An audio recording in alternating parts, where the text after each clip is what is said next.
It starts with a tremor, not an earthquake, just the ground loosening like it's exhaling. So after a long day in the heat, then the soil begins to ripple.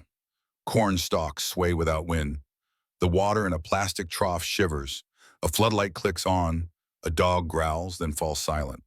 Across a Texas field, a black mass breaks the horizon. Low, fast, and many. They come like shadows with bodies. Shoulders rolling, noses down, tusks shining with wet clay. Wild boars, feral hogs, whatever name you choose, the result is the same. A season's work erased in a single night.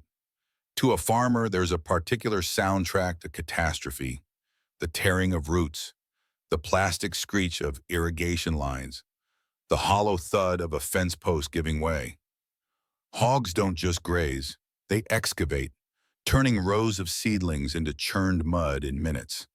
By morning, the field looks like a construction site run by vandals. And this is only one farm, one night, among thousands. Even the forest's other predators yield ground. Coyotes skirt the edges, watchful and resigned. Deer vanish into cover long before the herd arrives. Cattle, if they're unlucky and in the way, shift, huff, and back off. Pigs ignore them all. Pigs have work to do. What makes them so hard to stop isn't only their numbers, it's their brain. They watch, they learn, they remember. They test the fence, study the gate, and send a scout first. If a plan fails tonight, they'll return next week with a better one. So we arrive at the question that keeps rural America awake. Can human ingenuity outpace wild instinct? Can cameras, corral traps, and clever bait trails outthink a creature that learns faster with every failure? Or are we just training the enemy? Tonight, we'll walk the trenches of this war, the biology that makes wild boars unstoppable, the tactical mistakes that make them stronger, and the hard-won strategies that finally tip the balance. From midnight raids to smart traps, from disease risks to meat markets, from rage to resilience, this is the frontier where agriculture, ecology, and survival collide. If you've never seen a herd of hogs hit a field, you're about to understand why a quiet night can be the loudest warning. Let's begin. To beat a problem, you have to respect it first. A wild boar is not a barnyard pig in camouflage. It's a tank with tendons, a bulldozer with a compass, guided by a nose that can read the ground like Braille. Start with the tusks, curved cutters that grow longer and sharper the more they're used. They're weapons and tools both. Splitting roots, prying twinkling, and when necessary, parrying teeth in a fight. Their skull is architecture, not ornament. A boar's head is nearly a third of its mass. Thick bone plates, heavy guile, reinforced sinuses, and a neck like a coil spring. Push against a flimsy fence and it becomes a hinge. Push against a poorly braced gate and it becomes a door. A 250-pound hog can hit a barrier like a swung battering ram. A 350-pounder can bend it. But the most dangerous part of the hog is invisible. Intelligence. Not the kind that solves puzzles in a lab, the kind that solves your puzzles on your land. They map a pasture with their noses, track your routines, learn the difference between a diesel truck and an ATV, and, crucially, they teach. Piglets follow sows like students, absorbing routes, risks, and rewards. They're marathoners cloaked as sprinters. Hogs can cover miles in a night and slip through openings that look too narrow for their mass. They swim rivers when the bridge is blocked, paddle canals when fences hold them back, and rest under brush piles so tight a dog won't squeeze in without thinking twice. Their biology is a blueprint for expansion. Year-round breeding, litters large enough to erase a bad season, and survival traits honed by hard places. They don't need your feed, they prefer your fields. Corn stands are buffets, newly planted plots are cake. Freshly watered soil, that's a dinner bell. Their senses stack the deck. Hearing is acute, but smell is king. They'll trail fermenting corn from half a mile, root a bait hole deeper, and memorize the smell of electricity around a fence line. Yes, some hogs test for current with sticks and vines, pushing and stepping back. watching the wire spring or stay. Fail once and they don't return. Succeed once and they return with friends. So when we call them pests, understand what that word hides. Pests are fruit flies in a kitchen. This is more like an army, fragmented, messy, stubbornly resourceful. An army that eats, breeds, migrates, and adapts faster than the average plan to stop it. And that's the beginning of the trouble and the beginning of the answer. Stand at the edge of a field an hour after midnight. Kill your headlights. Let the night stretch until it starts to creak. Then listen. Trills, soft clicks, something like wet paper tearing. That's not the breeze. That's roots separating from ground. When a sounder, a family group, hits a field, they don't pick a row and nibble. They scatter nose to soil, tilling in a pattern that looks random and turns out to be precise, contouring low spots, tracing feeder lines, clustering where moisture lingers. They've done this before. They'll do it again. Damage is multi-layered. First pass, tops torn, stems snapped, seedlings uprooted. Second pass, root mats inverted, irrigation stripped, valves bitten, drip lines shredded into plastic ribbons across the mud. Third pass, holes punched, ruts carved, water trapped. That's not just lost yield. It's a mess that attracts them back tomorrow. Then the spillover effects. Poultry runs raided, eggs eaten, chicks scattered. A calf born in the wrong place at the wrong time. Harassed, wounded, sometimes worse. Wildlife gets displaced. Ground nesting birds fail again and again. Amphibian habitat churned until it's broth. The field's microecology, worms, beetles, fungi, reset by force. Disease risk rides in the wake. Hogs are hosts for pathogens that don't care about property lines. Livestock, pets, and people can get dragged into problems that start in the mud and end in the clinic. A torn glove, a careless cut, a contaminated trough, small mistakes in a big war. Farmers know to wear rubber, bleach the knives, burn the waste. It's not just caution. It's protocol that keeps families healthy. By dawn, the field looks old. Old like it's been abused, not used. Tire tracks overlay hoof churn. Plastic curls around rebar like confetti. A corner of fencing leans, braced by a pallet in a hurry. The farmer climbs down from a blind with eyes that didn't sleep, scrolls through infrared footage on a phone, and shakes their head. 80 head? 100? More? Counting doesn't fix what's broken. Neither does rage. Neighbors swap stories. The creek crossing at the bend, the gap under the cow's fence, the oak stand where they bed, the mud wallow that never dries. Someone tried an electric line, came back to find branches laid against it like the hogs were probing a fortress. Someone else baited a box trap, caught 3. The rest? They saw, they learned, and they won't walk into that wire pen again. Here's the cold truth. Partial victories are losses. You can't harass a problem like this into surrender. You can't deter a population that doubles before you finish paying for repairs. You must remove whole sounders, not single animals. That means patience, precision, and technology married to field sense. And it means admitting this isn't just about tonight's damage. It's about whether there's a harvest at all next year. The first myth, a good fence stops a determined hog. A good fence stops cattle. A determined hog treats a poorly braced T-post like a suggestion. Single-strand electric is a dare. Chain link might hold it by anything. It becomes a net a big bore can tear. If a fence isn't anchored like a dock and skirted like a prison, it's just decoration. Second myth, just shoot them. Shooting is cathartic. It is not control. Pull a trigger at the wrong moment and you teach a lesson that backfires. The sounder fragments, the survivors become nocturnal ninjas, and the ones that matter, a matriarch sow and her piglets, become invisible. Night hunts can help, but only if they support trapping, not replace it. Otherwise, you're playing whack-a-mole with moles that breed. Third myth, one trap is enough. One trap is practice. The moment you drop a gate on 4 pigs, while 12 watch from the shadows, you've created future problems. Hogs learn like we do, from drama.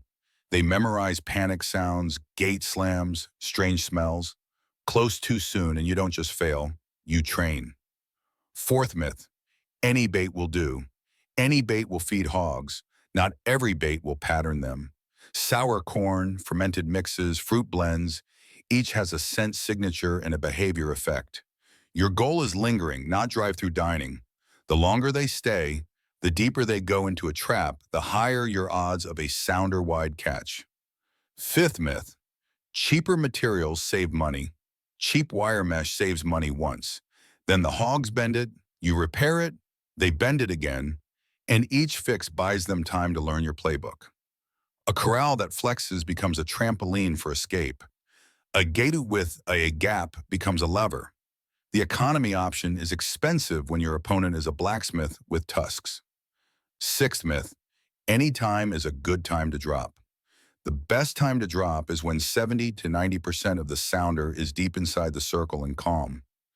Not feeding on the edge, not sniffing the gate, not milling near the hinge. Calm, heads down, all in. Remote monitoring isn't a luxury.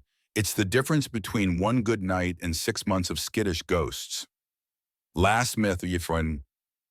You can go at bucklie, maybe you can once, but sustainable control isn't a solo sport. It's landowners sharing camera feeds, coordinating drops, and blocking travel quarters.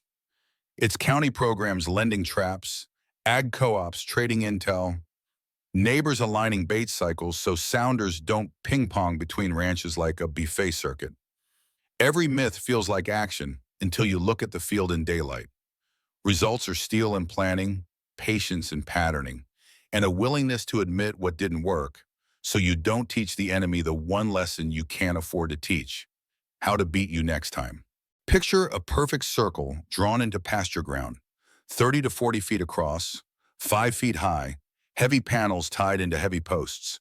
No sharp corners to jam a pig's momentum into a jailbreak. That's your corral trap, the modern front line. Build matters. Panels need the backbone to shrug off hundreds of pounds hitting at speed. Posts set deep, braced in triangles, not wishful thinking. Skirt the bottom, wire or panel flared outward and staked, so digging turns into frustration, not freedom. Close gaps that look too small to matter. A sow's head is a pry bar. A piglet is a locksmith. The gate is the heart. Guillotine or swing drop designs work. If they fall clean, lock hard, and can't be lifted by smart snouts ramming edges. Reinforce the bottom, tie the latch against upward force, and put the mechanism where a pig can't reach it with a tusk or a shove. Now the brain, cameras, and triggers. Infrared eyes that watch when you're asleep, cellular links that ping your phone, algorithms you build with patience. Is this the whole sounder? Are the stragglers inside? Have I seen the matriarch yet? A manual drop triggered from your phone means you never have to gamble. You drop when you win. Bait is not dessert, it's curriculum. Start wide. Scatter fermented corn along trails that you know they travel. Gradually pull the line toward the corral. For days, keep the gate open, the trigger off, the experience safe. Let piglets lead in, let sows follow, let boars find comfort with their head deep in the metal circle while they eat. A calm hog is a captured hog. On form, just not yet. Each night adjust. If pigs circle but won't commit, move bait inward by feet, not inches. If one boar hogs, pun intended, the gate area, change the entry pattern. More bait on the opposite flank so the group moves as a herd, not as a blocking line. Think like water, flow them inward. The golden rule, burn this into habit, never drop on a partial. If your footage shows only half the sounder inside, stand down. If the matriarch isn't present, stand down. If the piglets are outside while the middle pack feeds, stand down. The night you refuse to be impatient is the night you stop training your enemy. When the drop comes, it happens fast, a blur, a slam, a wave of bodies turning instinct into noise. The corral holds if you built it right. Call your team. Arrive in an hour. Keep stress and damage down. Finish the job cleanly, humanely, professionally. Reset. Sanitize. Move the unit if needed. Note the travel corridor you disrupted. Cover it with another circle. Control isn't glamorous. It's slam. Yeah, not glamorous. It's grind, pattern, commit, remove, repeat. A captured hog is not a solved problem. This is the stage where haste gets people hurt and sloppiness gets people sick. Start with safety, gloves on, eyes protected, inoculations current, tools ready. Adrenaline can make anyone careless. This is where method matters. Dispatch must be swift and humane. A single, precise shot to end panic, minimize suffering, and protect the quality of the meat if it's going to be used. Treat every carcass as a biohazard until proven otherwise. Bleed, hang, and skin with discipline. Many processors favor the peel method, hide off in broad sheets to keep hair off the meat and dirt out of cuts. Cool quickly. Temperature control is the difference between a resource and a liability.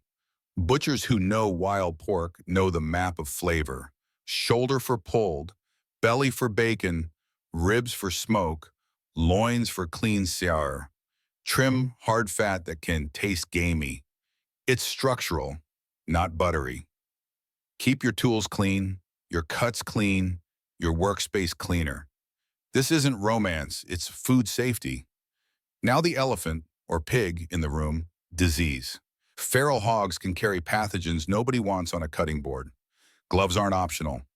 Masks aren't overkill when pressure washing hides. Waste should be bagged, buried, or burned per local rules. If a carcass looks wrong, odd smell, discolored tissue, trust your instincts and don't risk it. For ranches participating in legal channels, inspected processing facilities are the gold standard. Properly handled, wild pork can be lean, flavorful, and surprisingly versatile. Sausages, cured cuts, smoked roasts that turn a problem into a product. Markets exist, farm stands, restaurants, community events, where the story of the meat is part of the flavor. This fed on oak flats and creek bottoms. This replaced broken pipe with bacon. Still, not every hog becomes dinner. Some jurisdictions prohibit sale. Some allow only personal use.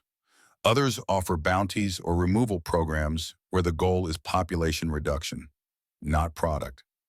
What matters is aligning with the law and with common sense. Remove the animal from the landscape. Reduce future damage, and if ethical and legal, recapture value. There is a moral center to this work. We don't have to hate a creature to control it.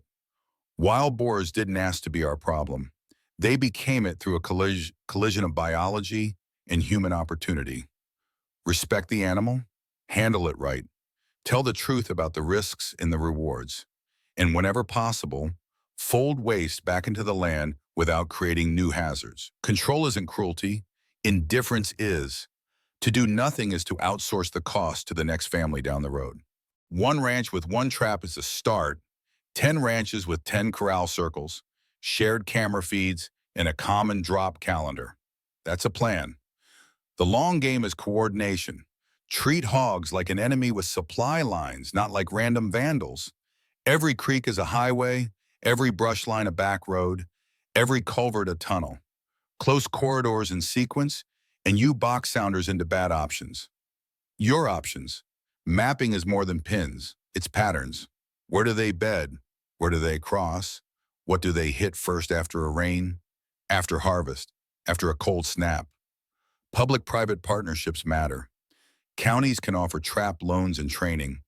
Ag extensions can teach safe handling and disease protocol. Neighbors can coordinate baiting so sounders don't orbit the block indefinitely. A single text thread, matriarch sighted on Creek Bend, 10:40 p.m., headed north to Sorghum, can save a field. Information is a fence that can't be rammed. Technology keeps getting sharper. Remote triggers, solar chargers, better optics, AI that flags head counts automatically. Each tool shortens the window between pattern and capture. But no camera replaces fieldcraft. Walk your land. Read tracks like headlines. Smell wallows. Feel where the ground goes soft under boots. Your trap's best sensor might still be your own attention. There's also room for pragmatism about value. If your area allows it, consider organized processing days, shared coolers, shared labor, shared benefit. When a community turns a line of carcasses into freezer packs for church pantries or volunteer firehouse dinners, the morale shift is real. The problem becomes a project, and yet, never lose sight of the goal. You are not ranching pigs, you're reducing pressure. Every sounder removed resets the clock on damage, disease, and despair. Keep records. Measure wins honestly. If numbers creep back, it isn't failure, it's reminder. This is not a battle you win once, it's a landscape you steward. At the end of a season, when the corn stands without trenches and the fence posts remain upright, you'll notice the difference in quieter ways. Coyotes hunting rabbits that exist again, quail calls that carry farther, deer tracks in places that haven't seen them in years. You'll remember nights spent watching screens and mornings spent resetting panels. You'll know in your bones that it was worth it. A floodlight hums to life, eyes flash green, then vanish into the dark. A sow tests a wire, hesitates, and drifts away. Dust hangs where a gate has fallen, another field reclaimed. The fight never ends. It's patience, planning, repair, and resolve. When minds unite, instinct yields. If this story moved you, subscribe, hit the bell, and share it with someone fighting their own battle. Hold the line. See you in the next one.